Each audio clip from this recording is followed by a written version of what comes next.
Original হচ্ছে এটা হচ্ছে প্যাক দড়ি, দুর্গের দড়ি।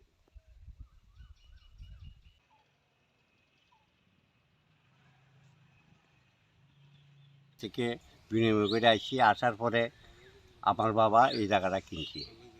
জায়গাটা কেনার পরে আমরা নামজারিও পাইছি।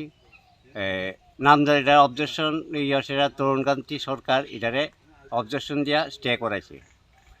সেটা আমরা পরবর্তী সময় কইছি এটা আবার দেখবো দিব, অথচ আপনার নামে কোনো কিছু করছে না। আর ইদানিং তারা আরেকজনের নামে দলিল কইরা দিছে, শুনছি আমি, যারা একটা দলিল কইরা দিছে।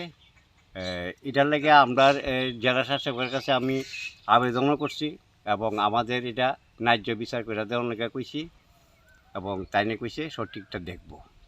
এটা করছে করিম আর বিল্লাল মিয়া। বিল্লাল মিয়া না, নামটা ঠিক খেয়াল নাই। বিল্লাল হোসেন আর করিম মিয়া এই ধরনের এইটি করছে আর কি আপনার জায়গাটা। তারা বাড়ি এখানে আছে, এই জায়গার পাশে আর বাড়ি তারা করছে এটা।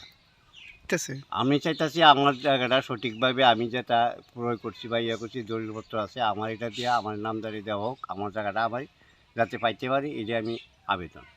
হ্যাঁ, আমাদের কাগজপত্র সব ঠিক আছে।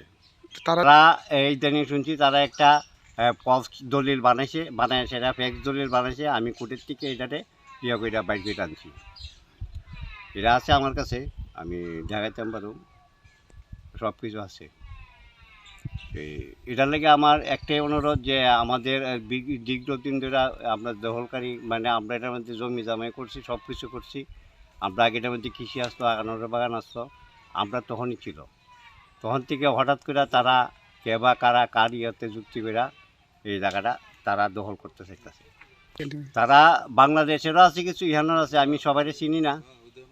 তারা নাম দিয়া একটা প্যাক দলিল একটা বাইট করছে।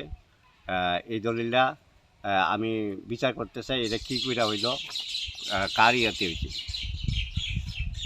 এবং আমরা সঠিক যে আমরা যে দলিলপত্র আছে সব কিছুর মধ্যে আমরা যাতে এটা নামজারি পাই, সব কিছু পাই, এটার লেগে আমার আবেদন।